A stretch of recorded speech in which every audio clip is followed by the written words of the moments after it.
Yeah, I mean, I think the main thing is that Midwest farmers, and specifically Iowa farmers, have been investing in developing a California market for 7, 8 years now, and so it's really bearing fruit. California is now the largest biodiesel market in the country. Well, California has something called the low carbon fuel standard, and so the carbon intensity, the greenhouse gases of the fuel have to be reduced over a period of time, and so biodiesel is the lowest carbon liquid fuel, and it's the most cost-effective fuel for obligated parties like Chevron and ExxonMobil. So it's become very, very popular, and California has not a lot of production and not a lot of feedstocks. And guess where it does have a lot of production feedstocks? The Midwest. And so it makes it a lot of sense for our Midwest members to be investing in this market. You're cautiously optimistic. There's crazy amounts of regulations, but the opportunity for the amount of fuel that they use is super high. We've gone from 15 million gallons to 380 million gallons, and they're talking about 1 billion gallons. This oil has to come from somewhere, so ideally it's coming, or possibly coming from soybean oil. So somewhere that has to fill the void. Now, can we have some of that market? That'd be great. Are we going to get all of it? No. So that's the cautiously optimistic side of it, I guess, is the way I see it.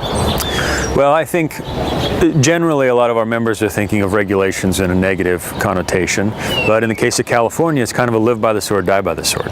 So the positive is the low carbon fuel standard is why we have a large lucrative market here.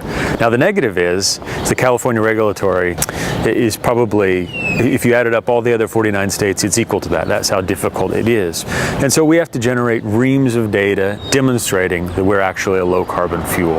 And that's where the checkoffs have done an amazing job. And that's why they have this opportunity, because they've made that investment. First of all, to help our farmers understand why the Midwestern agricultural interests are so behind biofuels. And second, we're doing a market development for biodiesel in California, and all boats float on the incoming tide. And so it's important to us that the farm leadership understands what the nature of California biodiesel is. As Secretary of Agriculture Karen Ross said, it's a great state to do business in. It's got great potential, but nobody said it would be easy.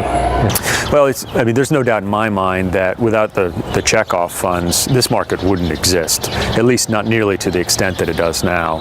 5 years ago, this market was 14 million gallons. Today, it's 400. I mean, that's amazing growth. And 10, 15 years from now, it'll be 1.5 billion gallons.